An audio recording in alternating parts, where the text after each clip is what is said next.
야구야구 김영준입니다. 이정우가 내년 시즌 종료 후 메이저리그 도전을 공식 선언했습니다. 내년 시즌이 끝나면 포스팅이 가능한 이정우는 1년을 더 기다리면 FA를 통한 진출도 가능합니다. 하지만 스즈키 세이야가 포스팅으로 8,500만 달러, 요시다 마사타카가 9천만 달러를 받을 만큼 시장 분위기가 좋은 데다 돈벼락이 쏟아지고 있는 상황에서 FA가 되기 위해 1년을 늦출 이유는 없어 보입니다. 저는 지난 오프시즌 때 이정우를 만나 메이저리그 도전에 얼마나 진심인지를 확인할 수 있었으며 메이저리그 구단의 스카우트로부터는 유일하게 스카우팅하고 있는 선수가 이정우라는 이야기를 들었습니다. 저는 지난 6월에 올린 메이저리그 슈퍼컨택의 시대 열리나 영상에서 메이저리그가 홈런 과몰입을 해결하기 위해 노력하고 있는 점을 간파한 클리브랜드는 강력한 컨택의 팀을 만들었으며 클리브랜드 스티븐 콴과 미네소타 루이스 아라에스는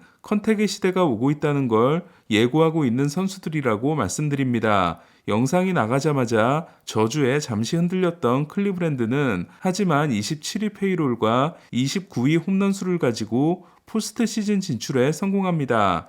RS는 타율 1위에 올라 에런 저지의 트리플 크라운을 저지했으며 2할 9푼 8리로 시즌을 마친 콴은 양키스와 디비전 시리즈에서 4할 2푼 9리의 맹타를 휘둘렀으며 훌리오 로드리게스와 애들리 러치맨에 이어 신인왕 투표 3위에 올랐습니다. 사실 그 영상은 이정우를 위한 영상이었습니다. 김현수가 진출할 때 메이저리그는 타자들이 수비 쉬프트를 극복하기 위해 홈런에 집중하던 시기였으며 볼티모어는 소문난 홈런 구단이었습니다. 하지만 메이저리그는 타자들이 홈런만 노리는 걸 막기 위해 올해 공인구의 반발력을 낮췄으며 내년부터는 수비 쉬프트에 제한이 시작되는 등 더 많은 인플레이 타구를 원하는 상황이 이정우에게는 유리할 수 있다는 게 6개월 전 영상의 핵심이었습니다. 이정우는 메이저리그에서 성공할 수 있을까요? 포지션이 외야수인 점, 수비와 주루가 약점은 아니더라도 확실한 강점 또한 아니기 때문에 결국 공격에서 성공해야 성공했다고 할 수 있을 겁니다. 이정우에게는 긍정적인 두 가지가 있습니다. 첫째는 어린 나이입니다. KBO 리그 출신 진출 선수 중 박병호가 29세, 강정호와 김현수가 28세 진출이었던 반면 이정우는 김하성과 함께 만 25세 진출입니다. 야구 선수들의 기량은 26세에 정점에 오른 후 완만한 하향세가 시작되다 30세 시즌부터 급격히 떨어지는 걸로 알려지고 있습니다. KBO 리그에서 공격이 돋보였던 김하성은 공격은 아직 기대에 미치지 못하고 있지만 아시아 유격수 최초로 메이저리그 정상급의 수비를 보여주며 샌디에고에 성공적인 영입이 됐습니다. 프렐러 단장은 보가츠와 계약 후 김하성에 대해 문의가 많이 들어오고 있지만 김하성을 트레이드할 생각이 없다는 인터뷰를 한 바 있습니다. 두 번째는 이정우가 무서운 속도로 발전하고 있다는 겁니다. 진출 직전 두 시즌의 조정 득점 생산력 평균은 박병호가 176, 강정호가 162, 김하성이 142, 김현수가 133이었습니다. 지난해 162, 올해 175를 기록한 이정우는 169로 박병호와 강정호 사이에 위치하지만 내년 시즌의 활약에 따라 박병호를 제칠 수도 있습니다. 마지막 6시즌의 추이를 보면 김현수는 147, 128, 113, 125, 119, 148, 강정호는 113, 124, 106, 175, 136, 189, 김하성은 113, 105, 123, 106, 143, 141, 이정우는 112, 126, 134, 139, 162, 175로 김현수는 중간에 큰 슬럼프가 있었고 강정호는 마지막 시즌에 폭발했으며 김하성은 마지막 두 시즌에 스텝업이 된 반면 이정우는 데뷔 후 한 해도 꺾이지 않고 성적이 올랐다는 걸 확인할 수 있습니다. 특히 볼넷 삼진 비율을 2018년 0.72에서 2022년 2.06으로 3배 가까이 향상시키면서 홈런 수를 6개에서 23개로 늘린 부분은 적어도 KBO 리그에서만큼은 실로 충격적인 모습이었습니다. 1년 전에 만난 이정우가 삼진수를 더 줄이고 싶다고 하자 옆에 있던 야구 관계자들이 무리하다가는 안 좋을 수 있다고 한 반면 이정우가 지난해 37개였던 삼진수를 32개로 더 줄인 것도 저에게는 실로 큰 충격이었습니다. 이에 KBO 리그 나머지 구단 팬들은 9개 팀을 평생 싫어하는 행동을 그만하고 메이저리그로 떠나주라는 간곡한 부탁을, 히어로즈 팬들은 너무 아쉽긴 하지만 더 큰 무대로의 도전을 막을 수 없기 때문에 응원하겠다는 입장인 것 같습니다. 고1인 제 딸은 야구를 좋아하지 않지만 저는 야구를 좋아하는 딸의 친구들을 통해 어마어마한 이정우의 인기를 실감할 수 있었는데요. 이 정도의 파급력을 가지고 진출하는 선수는 류현진 이후 처음이라고 할 수 있습니다. 그렇다면 이정우는 메이저리그에서 우리가 기대하는 모습을 보여줄 수 있을까요? 결론부터 말씀드리면 결론을 내릴 만한 데이터가 없다입니다. 제가 한국이나 일본에서 건너가는 선수들에 대해 극도로 조심하고 있는 부분은 A 선수가 메이저리그에서 잘했으니 자국리그에서 A 선수보다 더 잘했던 B 선수는 메이저리그에서도 A 선수보다 잘할 것이다. 혹은 A 선수보다 못한 C 선수는 그보다 못할 거라고 예상하는 겁니다. 이런 단순한 비교를 하기에는 비교 대상의 숫자가 너무 적으며 숨어있던 포텐셜이 튀어나올지 가려져 있던 약점이 드러날지는 면밀한 분석을 통해 데려가는 구단들도 틀릴 경우가 많습니다. 류현진의 제구와 김하성의 수비가 메이저리그에서도 최정상급일 줄은, 박병호의 티라노 스윙이 메이저리그에서 통하지 않게 될 줄은, 강정호가 빠른 공을 그렇게 잘 칠 줄은 막상 뚜껑을 열어봐야 했기 때문입니다. 반면 타자와 관련해서 한 가지 확실한 게 있습니다. 빠른 공을 못 치면 메이저리그에서 성공할 수 없고 이는 한국과 일본이 마찬가지라는 겁니다.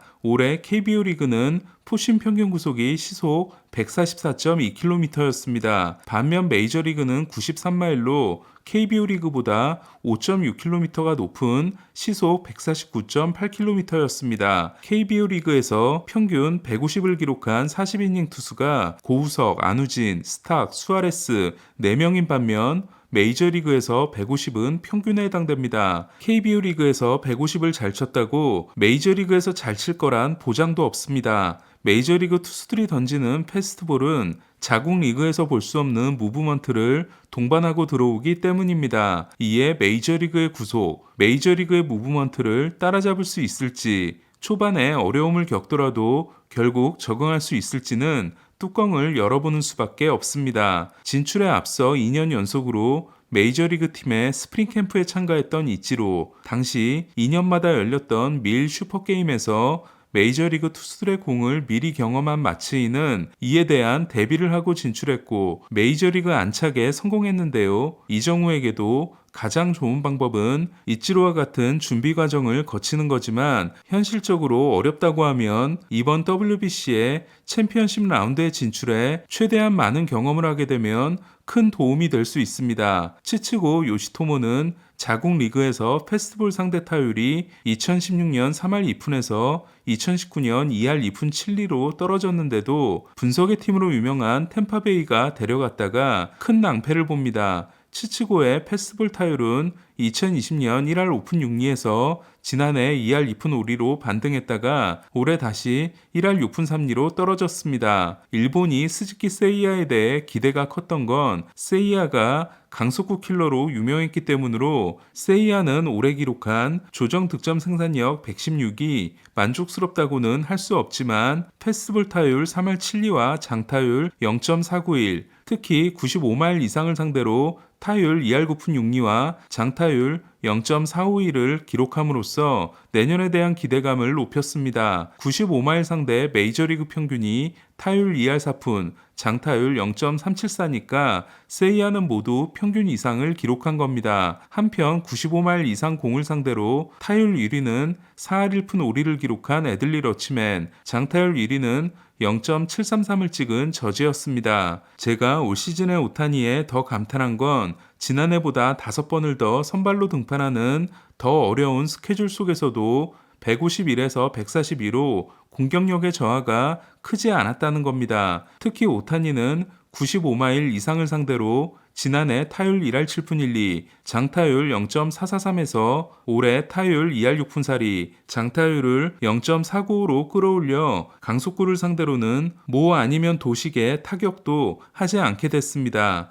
베이스볼 아메리카는 김하성에 대해 KBO 리그에서 보지 못했던 공에 처음에는 고전하겠지만 적응할 수 있을 것이다라는 평가를 합니다. 김하성은 패스트볼 타율이 지난해 2할 3푼 1리에서 2할 6푼 4리로 좋아졌지만 95마일 이상을 상대로는 2할 3푼 5리에서 1할 5푼으로 떨어졌습니다. 특히 90마일 싱커에 대한 적응력을 어느 정도 가져가고 있는 반면 95마일 싱커가 몸쪽으로 왔을 때 팝업이 많이 나오는 문제를 해결해야 합니다. 흥미로운 선수는 스티븐 콴으로 콴은 95마일 이상을 상대로 타율 2할 7푼 1리, 장타율 0.293을 기록함으로써 빠른 공에 대해서는 철저하게 컨택에 집중하는 타격을 했다는 겁니다. 지금까지 이야기를 정리하면 다음과 같습니다. 이정우의 관건은 다른 선수들과 마찬가지로 빠른 공 대처다. 하지만 KBO 리그 기록으로는 예단하기 어렵다. 결국 뚜껑이 열려봐야 알 것이다.